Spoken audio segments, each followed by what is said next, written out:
Nós vamos ler até o 18. Glória a Deus. Capricha, Glauco, como Davi. Em nome de Jesus. Quem achou, diga amém. Apocalipse, capítulo 1, do verso 9 em diante. Glórias ao nome de Jesus. Após mim, irmão, com alegria. Eu, João, irmão vosso, e companheiro na tribulação, no reino e na perseverança em Jesus. Achei-me na ilha chamada Patmos, por causa da palavra de Deus e do testemunho de Jesus. Achei-me em espírito no dia do Senhor, e ouvi por detrás de mim grande voz, como de trombeta, dizendo: o que vês escreve. Melhor, o que vês escreve em um livro e manda às 7 igrejas. Éfeso, Esmirna, Pérgamo, Tiatira, Sardes, Filadélfia e Laodiceia. Aleluia. Voltei-me para ver quem falava comigo. E voltando, vi 7 candeeiros de ouro. E no meio dos candeeiros, um semelhante ao Filho do Homem, com vestes talares, e cingido à altura do peito, com um cinto de ouro. A sua cabeça e os seus cabelos eram brancos como a alva lã, como a neve. Os olhos como chama de fogo. Os pés semelhante ao bronze polido, como que refinado numa fornalha. A voz como voz de muitas águas. Tinha na mão direita 7 estrelas. E da sua boca saía-lhe uma afiada espada de 2 gumes. O seu rosto brilhava como o sol na sua força. Quando o vi, caía a seus pés como morto. Porém ele pôs sobre mim a mão direita, dizendo: não temas. De novo, não temas. Pois sobre mim, ou melhor, eu sou o primeiro e o último, e aquele que vive, e estive morto, mas eis que estou vivo pelos séculos dos séculos, e tenho as chaves da morte e do inferno. O verso 18. 1, 2, 3. E aquele que vive, estive morto, mas eis que estou vivo pelos séculos dos séculos, e tenho as chaves da morte e do inferno. Ele tem a chave de quê? Da morte e do inferno. Ele tem a chave, diga, ele tem a chave da morte e do inferno. Diga um para o outro aí, ele tem a chave. Não temas, porque ele tem a chave.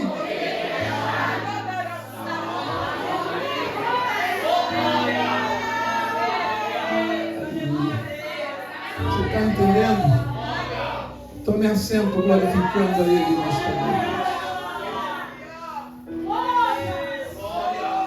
Adorado seja Ele para todos sempre nesta noite.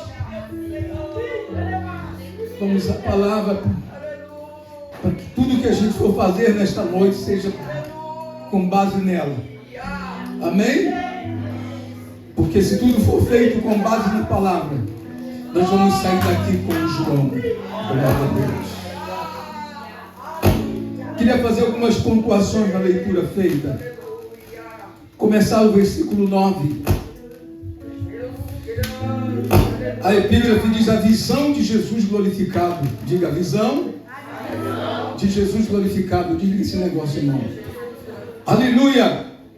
está escrito que o versículo 9, deixa eu só dar uma rápida explicação para você entender quando você lê o livro de Apocalipse. Quando você começar do capítulo 1, do versículo 1 ao 8, é o prólogo, ou seja, aquilo que ele vai desenrolar ao longo da leitura, daquilo que ele escreveu, do livro. E do versículo 9 para frente, ele vai então contar a história, narrar o que aconteceu, não é?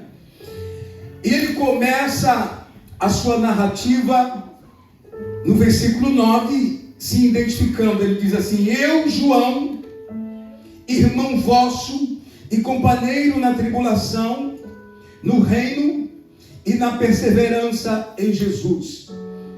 Eu queria que você repetisse isso aqui, porque a gente vai ficar um pouco retido nessa parte aqui.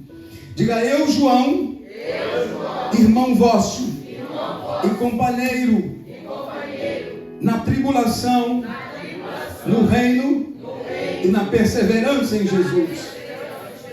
Glória a Deus. Primeiro ele se identifica como sendo o João. E ele era conhecido destas igrejas. E quando ele escreve Apocalipse, ele está exatamente em Éfeso. Ele teve a visão na ilha de Patmos, 100 quilômetros aproximadamente de Éfeso. Mas ele só recebe a visão em Patmos.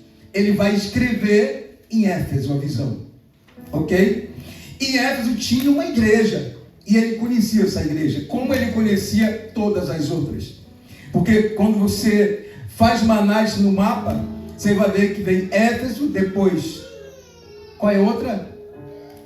Éfeso, Esmirna, Pérgamo, Tiatira e Laodiceia. Então vai subindo e vai fazendo assim um círculo, uma volta, né? Essas igrejas, ou seja, elas estavam localizadas como um círculo. Glória a Deus. Mas antes de falar sobre isso, eu queria que você prestasse atenção nessa identificação de João. Por que ele se identificou? Porque ele ia escrever para igrejas que ele conhecia a fundo. E ele vai dizer assim: eu sou vosso irmão e companheiro na tribulação. Glória a Deus. E se estas semanas que nós ficamos aqui orando, vindo à igreja, se a gente colocar em prática tudo que o Senhor tem falado conosco, nós vamos tomar posse, na verdade não tomar posse, que já temos ela em nós. Nós vamos usufruir desta unção que João tinha, de viver em irmandade, de viver em companheirismo, pois ele diz: eu sou vosso irmão e companheiro na tribulação. Amém? Porque, irmão, uma coisa é você ser irmão e companheiro na hora que as coisas vão bem, que está tudo ok, não tem problema. Outra hora é você ser irmão e companheiro na hora da tribulação, do momento ruim, do momento de angústia, de tristeza, não é? Fica um pouco mais difícil. Tem irmão de sangue que é irmão de sangue, mas não é companheiro, porque não está junto. Eu, pelo menos, faz algumas décadas que eu não fico próximo dos meus irmãos de sangue. Mas João está falando para irmãos espirituais. E ele está dizendo: olha, eu tenho sido vosso irmão e companheiro na tribulação. Então, eu queria que a gente tomasse isso para nós nesta noite, porque essa é a intenção do Espírito Santo. Que sejamos irmãos em Cristo e companheiro nas tribulações. Ok? Por quê?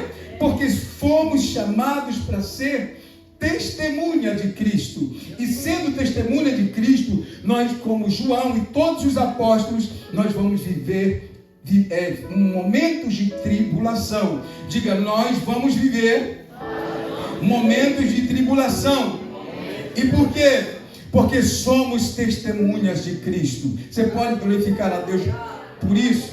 Então, nesse momento de tribulação, é necessário que estejamos juntos, unidos e em companheirismo. Quem pode glorificar a Jesus nesta noite de glória? Então eu queria que a gente percebesse isso, essa necessidade de vivermos unidos um ao outro. Por quê? Porque vem um momento de tribulação, e se eu me isolar, eu não vou conseguir sozinho. Mas se eu estiver junto com a igreja, se eu estiver envolvido na igreja, eu vou conseguir. Louvado seja o Senhor. Quem pode glorificar Jesus? Aí ele diz assim: eu sou vosso irmão e companheiro na tribulação, no reino e na perseverança em Jesus. Mas vamos falar primeiro do reino. Como que ele sabe o que João está dizendo, irmão? Nós estamos vivendo no reino de Deus. Que Jesus já havia dito antes, né? Chegado a vós o reino de Deus, se referindo a ele. E João estava dizendo que tanto ele como aquelas igrejas que ele estava escrevendo a carta estavam no reino de Deus. Ok? Só que ele agora está em Éfeso. Estas igrejas, elas estão vivendo em perseguição, momento de dificuldade entre elas. E ele tinha passado uma temporada na prisão em Pátimos. Então, ele também tinha perdido todos os seus companheiros. Quantos companheiros ele tinha perdido? Todos. Todos os apóstolos haviam morrido, inclusive o apóstolo Paulo. O único que sobrou daquela equipe de apóstolos, João. Isso já era os anos 90, entre 90 e 95, depois de Cristo. Os outros todos morreram. O máximo que chegaram foi os anos 60, 70. Teve um que foi até os anos 80, mas só João estava nos anos 90 vivo dos apóstolos. Então, ele estava aqui meio que solitário dos seus companheiros de ministério, digamos assim, porque todos os outros já haviam morrido. E quando você estuda a morte deles, cada morte cruel, não é? Então, era para ele pensar assim, mas será que vale a pena eu continuar perseverando nessa coisa de que Jesus ressuscitou, perseverando em Jesus? Porque olha, todos os meus companheiros morreram, e não foi uma morte tranquila. Mas ele diz assim, repetindo: eu, João, diga comigo, eu, João, irmão vosso e companheiro na tribulação, no reino. Glória a Deus. Ele estava dizendo que aquelas tribulações faziam parte do reino. E ele estava feliz porque ele estava no reino. Então, você tem que perceber, irmão, que reino de Deus implica também em tribulação, em momento ruim, em momento de lutas, em momento de levantes, de ataques, de perseguições. O reino de Deus, Paulo diz assim, não é comida e nem bebida, mas é paz, gozo e alegria no Espírito. Isso a gente tem, mesmo estando vivendo uma vida de lutas e dificuldades. Mesmo que a geladeira esteja vazia, mas podemos ter dentro de nós a alegria do Senhor. Amém?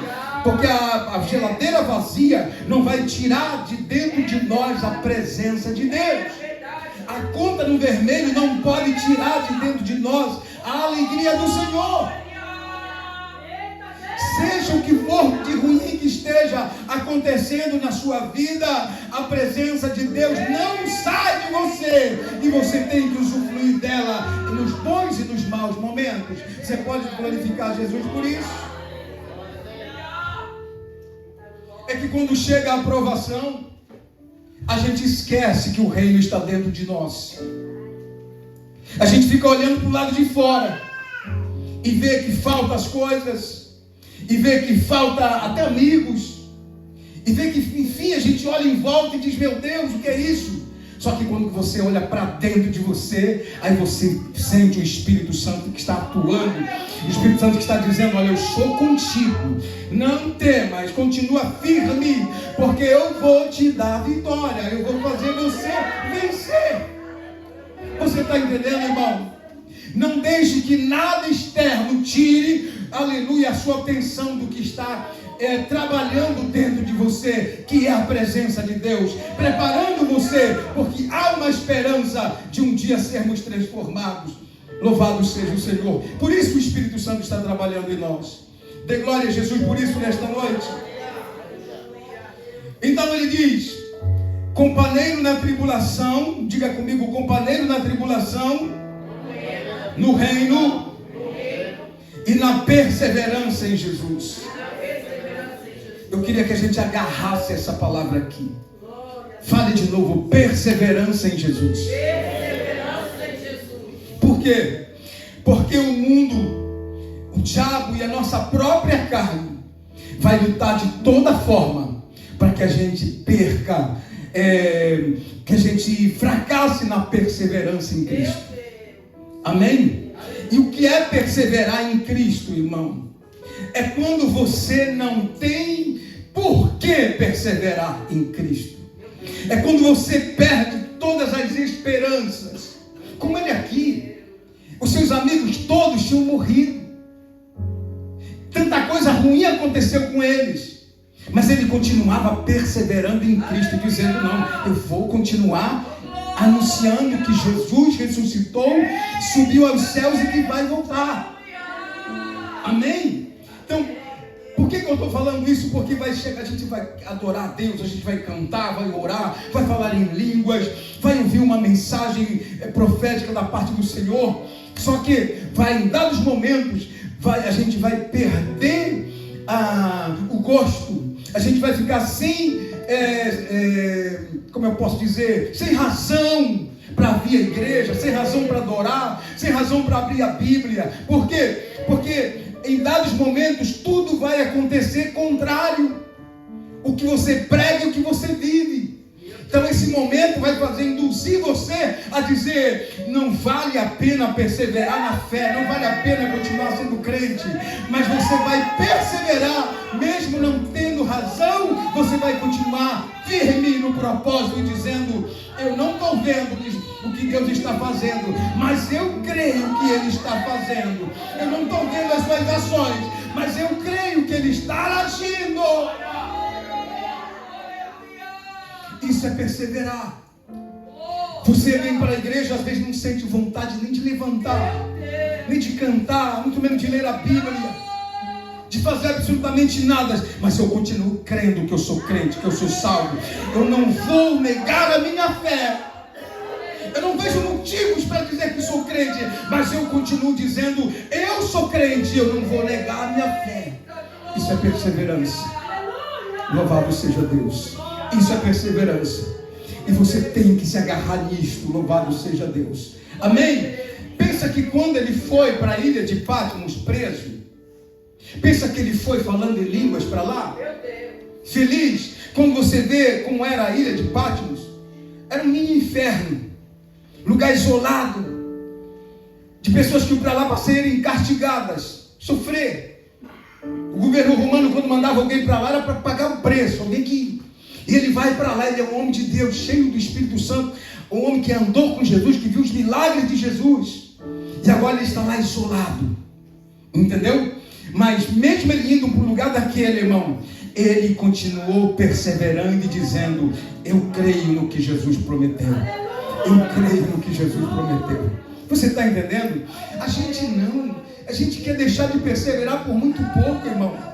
Jesus está sendo bom com a gente, abençoando a gente, dando saúde, enfim, a gente anda de carro, tudo é muito bom para a nossa vida, e assim mesmo a gente acha que não está bom e quer negar a fé por qualquer coisa, mas a Bíblia mostra, aleluia, que vale a pena perseverar no momento ruim. Glória a Deus. Por quê, pastor? Porque no momento que você estiver isolado, sem nada e sem ninguém, Ele não virá a você, Ele vai fazer você ir até Ele.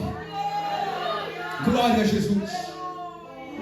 Por muito tempo João andou com Jesus. Viu, por exemplo, Jesus permitiu que ele visse ele sendo, transfigurado. Que cena bonita, ele ser transfigurado. E agora, depois que ele ressuscitou, Jesus se apresentou para eles vindo da pesca.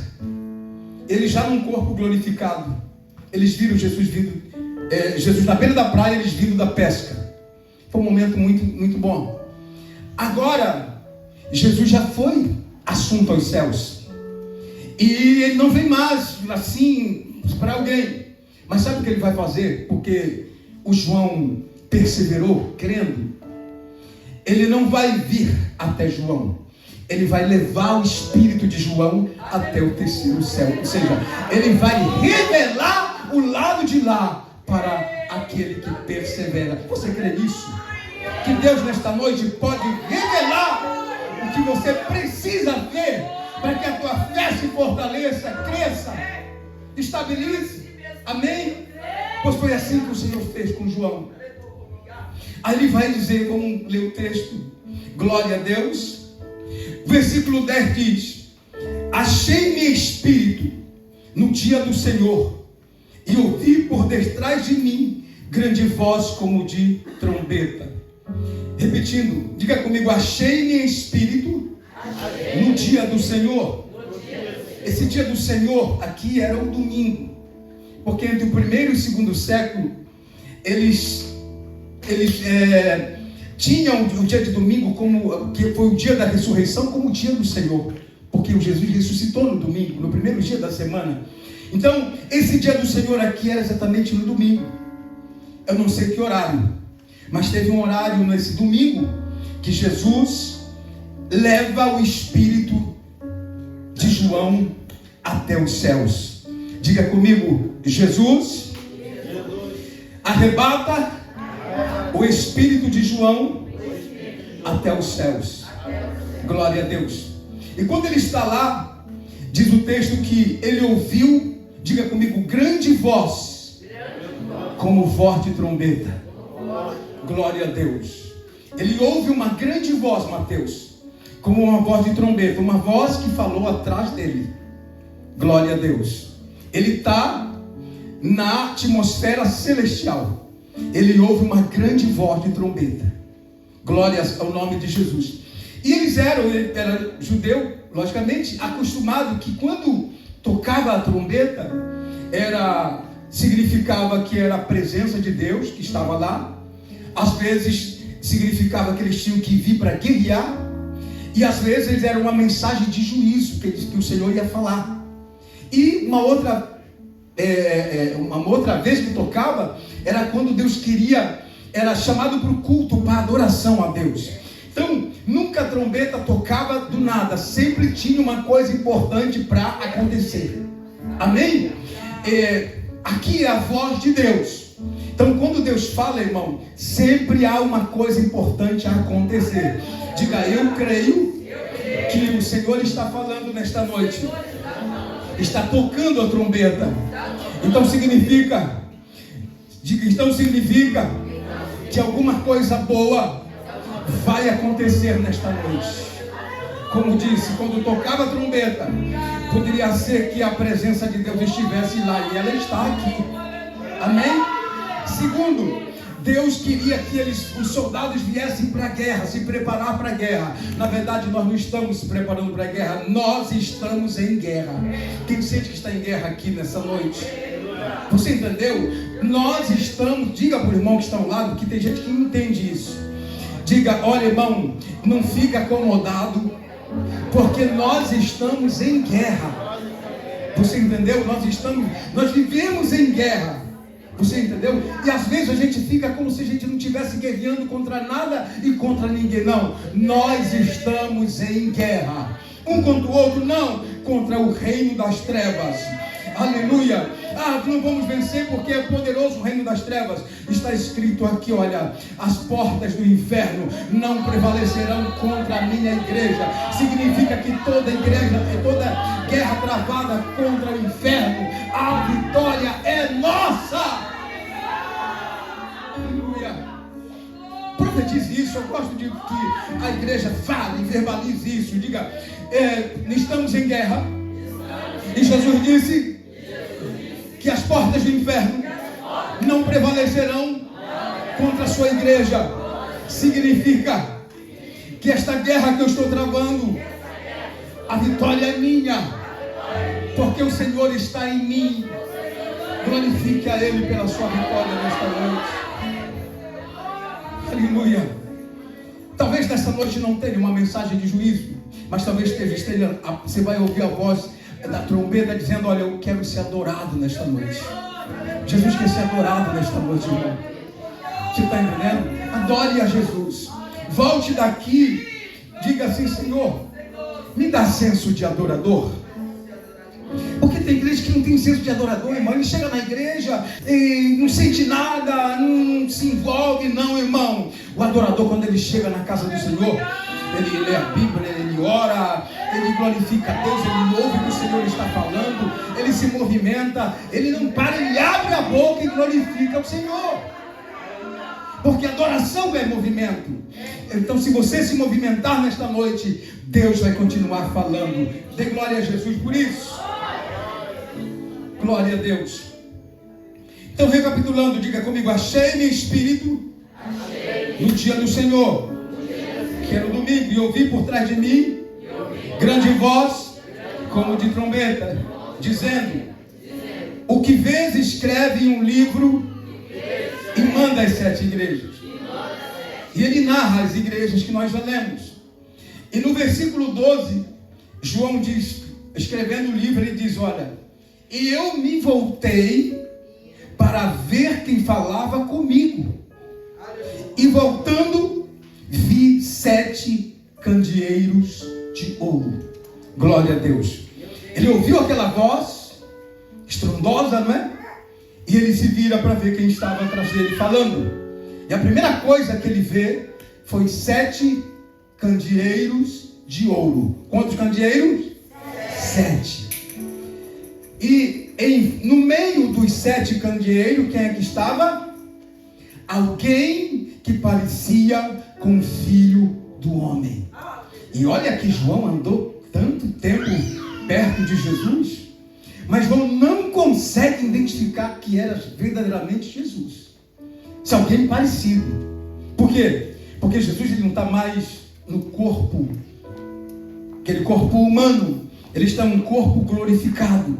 Então ele está muito diferente. Aí João vai olhar para ele e vai ver que as suas vestes são compridas, né? Cinto de ouro, cabelo branco, rosto branco, os pés como bronze, enfim, totalmente diferente. E diz que ele tinha na mão direita 7 estrelas. Quando ele vê aquele cenário de glória, diga, quando João viu aquele cenário de glória, ele caiu como morto. Diga, caiu como morto. Por quê? Porque ele não conseguiu resistir àquele cenário de glória. Por isso que às vezes quando a gente sente qualquer coisa, né, tem um que bem molão, já cai. Não é verdade? Por quê? Porque a glória de Deus é irresistível. Diga, a glória de Deus é irresistível. E você vai vê-la nesta noite. Louvado seja o Senhor. Quando ele cai, diz que o Senhor estende a mão para ele e diz: João, te levanta. Glória a Deus. Vamos ver o que ele diz aqui. Versículo 17. Quando vi cair seus pés como morto, porém ele pôs sobre minha mão direita, dizendo, diga comigo, não temas, eu sou o primeiro e o último, e aquele que vive. Estive morto, mas eis que estou vivo pelos séculos dos séculos. Tenho as chaves da morte e do inferno. Está dizendo, olha, não fica com medo de morrer, porque você não vai morrer, porque a chave está comigo. Entendeu? Quando João viu o clarão, que ele viu todo aquele cenário de glória, ele caiu como morto. E o Senhor colocou a mão direita sobre ele e disse: João, não temas. Eu sou o Alfa, eu sou o Ômega, eu sou o princípio, eu sou o fim. Glória a Deus. E glória seja dada ao nome de Jesus. Quando João ouve isso, irmão, claro que as suas forças se renovam e ele fica de pé novamente. E o Senhor então vai começar a falar para ele, dizer: olha, eu estive morto, Mas eis que estou vivo pelos séculos dos séculos. Quando é que ele vai morrer? Vai entrar século e vem, acaba século e vai. Nunca mais ele vai morrer. Por quê? Porque ele já cumpriu a sua missão. Ele tinha que morrer uma vez, mas ele ressuscitou. E agora ele está com a chave da morte e do inferno. Então quem serve a ele não pode temer a morte, muito menos o inferno. Por quê? Porque o nosso Deus tem a chave da morte e do inferno. Você pode glorificar o Senhor por isso? Vale a pena continuar perseverando em Jesus? Olha, se João tivesse, se não, mas eu aqui na ilha de Patmos, isolado, meus companheiros todos morreram. Eu estou fazendo o que aqui? Eu vou parar de propagar que Jesus ressuscitou. Eu vou parar de propagar que ele se apresentou e prometeu voltar. Já pensou o que ia acontecer? Não, irmão. Ele sozinho, isolado, ele ficou lá. E ele tem esta visão. Glória a Deus. E agora ele recebe toda a visão e ele volta para Éfeso. E agora ele vai escrever para as igrejas. E ele vai enviar essas cartas às igrejas para que elas entendam que Jesus subiu, mas espiritualmente ele continua no meio das igrejas. Glória a Deus. Amém? Porque João viu que ele viu os candeeiros. E quem eram os candeeiros? As 7 igrejas. O que é que um suporte da lâmpada faz? Ele suporta a lâmpada, né? Então, diz que a igreja é esses candeeiros. Ou seja, ela não tem luz própria. A luz é Cristo que está lá nela. Ela é o suporte da luz. Ok? Diga, a igreja, diga eu sou, diga eu não sou a luz, eu sou o suporte da luz. E olha, esses candeeiros eram de ouro. Isso simboliza pureza, nunca vai ser destruído. Amém? Olha a importância que você tem. E quando João olhava para a igreja, irmão, crente apanhava aqui, crente sofria, era preso, era cortado o pescoço. Mas lá no céu, na presença de Deus, nós estamos como um candeeiro de ouro. Louvado seja Deus. Amém? Aqui pode ninguém valorizar você, eu, todos nós. Mas no céu, nós somos candeeiro de ouro. Aqui mesmo. É por isso que o crente, ele tem que refletir a luz de Cristo. Por quê? Porque ele não é a luz, mas ele é o suporte da luz.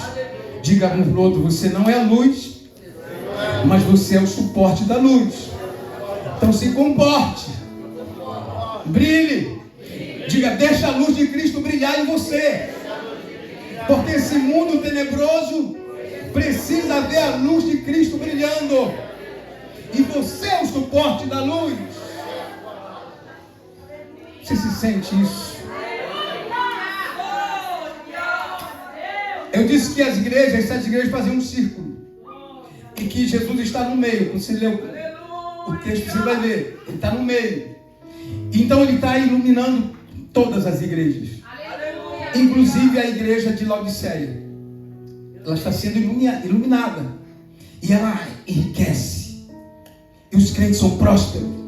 Por quê? Porque eles estão recebendo o brilho da luz. E luz fala de inteligência, de sabedoria. Trevas fala de ignorância, de desconhecimento das coisas. Então, porque a luz estava no meio das igrejas, elas cresciam, elas eram prósperas. A de Laodiceia era a mais próspera de todas. Mas teve uma hora que o Senhor disse assim: olha, João, escreve que eu estou do lado de fora, batendo na porta, querendo entrar em Laodiceia. E eles estavam riquíssimos e achavam que não precisavam mais de nada. E Jesus falou: escreve que eles, diante de mim, eles não passam de pobres, cegos e nus. Meu Deus. Você está entendendo, irmão? Meu Deus. Porque às vezes, Deus está me abençoando, está abrindo as portas, eu estou prosperando. Eu prospero mais do que esses irmãos aí que só vivem orando, não tem nada. Não tem gente que pensa assim? Por que está prosperando? Porque a luz está refletindo sobre ele. E Deus está dando inteligência, e você está usando a inteligência e está prosperando. Laodiceia estava assim, mas o Senhor disse: João, escreve que eles são pobres, cegos e nus. Eles não estão vendo nada. Essa coisa que eles estão achando, essas vestes luxuosas que estão de marca, né? Isso não vale nada diante de mim. Meu Deus. As vestes que eu quero que eles comprem, Aleluia. são vestes espirituais. E como é que se compra a veste espiritual? Fazendo as coisas corretas. O Espírito Santo nesta noite quer, irmão, que a igreja aqui em Poitiers, ela se vista de vestes resplandecentes. E como é que isso é possível? Compra como? Eu faço aquilo que é justo, eu faço aquilo que é certo, e eu estou vestido. O Espírito Santo me veste com vestes brancas. Fique de pé nesta noite de glória. Você está entendendo? Quem se disponibiliza a partir desta noite, faz o que diga: Senhor, tudo aquilo que eu tenho feito de errado, diga comigo, tudo aquilo que eu tenho feito de errado, que eu sei que é errado, eu vou consertar. Aleluia. Se você quiser parecer vestido diante de Deus, conserte o que você está fazendo de errado. Amém? Mas pastor, eu estou pregando, Deus está operando, está salvando, eu estou pregando e Deus está me revelando, e eu estou sentindo, eu disse aqui, irmão, ele disse: olha, você é pobre, cego e nu. Por quê? Por causa das suas obras, que não são justas. Você está entendendo? O que de bom acontece é por causa do reflexo da luz, que é como o sol. Quando você lê o contexto, você vê que a luz era tão forte que era como o sol no seu esplendor, total esplendor. Então, por isso aquela igreja era uma igreja próspera, mas não significava que espiritualmente eles estavam bem na presença de Deus. Por quê? Porque o que mede o nosso grau de pureza, de santidade na presença de Deus, irmãos, é aquilo que a gente faz corretamente. Glória a Deus. Eu queria que você perseverasse em fazer o que é certo. Olhe um por outro e profetize isso. Diga assim: eu profetizo nesta noite que você vai perseverar em fazer o que é certo. Porque nós somos tentados, eu e você, nós somos tentados a fazer tudo errado, só fazer o certo dentro da igreja. Mas a partir desta noite, a unção que está em nós, que estava em João, que está sobre nós, ela vai nos ajudar a fazer o que é certo, no momento ruim e no momento bom. Aonde a gente estiver, nós vamos fazer o que é certo, para o nome do Senhor ser glorificado, porque nós somos suporte da luz. Diga isso para o irmão: nós somos suporte da luz.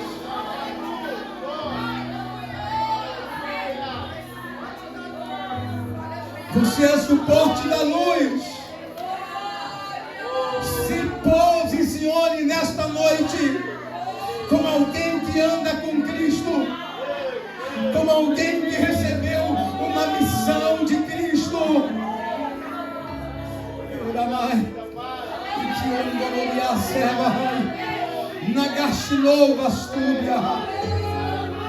Glória a Jesus. João se posicionou, irmão: eu vou perseverar em Cristo. Eu vou perseverar em Cristo. E eu vou escrever tudo o que Ele mandou. E eu vou anunciar às igrejas, aos meus irmãos. Aleluia. Toda a revelação que Deus te der, passe e viva elas. Aleluia. Tudo que Deus falar com você, primeiro você faz e depois você passa para alguém. A gente não pode se dar ao luxo, irmão, de só passar o que Deus quer que a gente faça e não fazer, não. Você faça o que Deus está mandando e depois você passa para alguém. Glória a Deus, que se compromete nesta noite. Então feche os seus olhos em nome de Jesus, porque como João, você vai também ser tomado nesta noite, tomado. Aleluia. Ele vai levar o teu entendimento à glória dele, aonde ele está sentado. Aleluia. Aonde ele está olhando a sua igreja, o desempenho da sua igreja. Aleluia. E de lá Ele vai com a sua mão, porque Ele está lá trabalhando. Ele vai colocar a mão sobre você. E a sua vida vai ser diferente, a sua casa vai ser diferente, a sua esposa vai ser diferente, o seu marido vai ser diferente. Pastor, eu não aguento mais meu esposo. Ai, irmão, seja uma boa esposa. Aleluia. Eu não aguento mais a minha esposa. Seja um bom esposo. Conquiste, seja o que você quer que ela seja e o que você quer que ele seja. Aleluia. Há uma unção em você que possibilita você mudar a sua história. Quem pode glorificar Jesus? Diga: a unção que está sobre mim me possibilita nesta noite a mudar a minha história, a história da minha casa, a história da minha família, a história da minha igreja. Vamos começar a mudar, irmão, nesta noite, a história da nossa família, da nossa igreja. Vamos deixar o nosso esposo, o esposo das irmãs ver a glória de Deus, os nossos filhos ver a glória de Deus em nós. Vamos dar lugar à presença. Quem quer dar lugar à presença? Então abra sua boca, porque aleluia, a trombeta do Senhor está tocando agora. E o que Ele quer? Ele quer adoração. E quando há adoração, o que acontece? Milagres, milagres. Pastor, a minha vida é só um milagre. Eu creio que esta noite é a noite do seu milagre.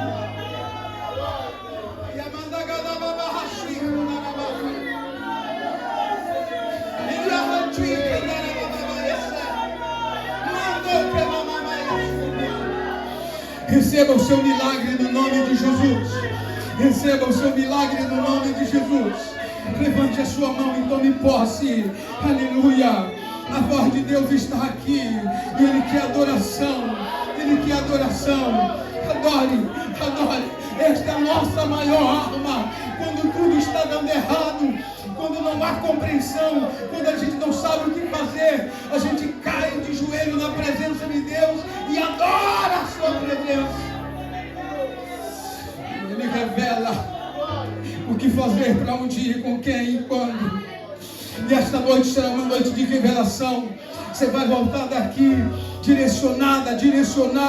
Você vai voltar daqui pisando firme e dizendo: eu não vou me acovardar, eu vou continuar servindo, adorando, eu não vou largar a presença de Deus. Quem pode adorar Jesus nesta noite?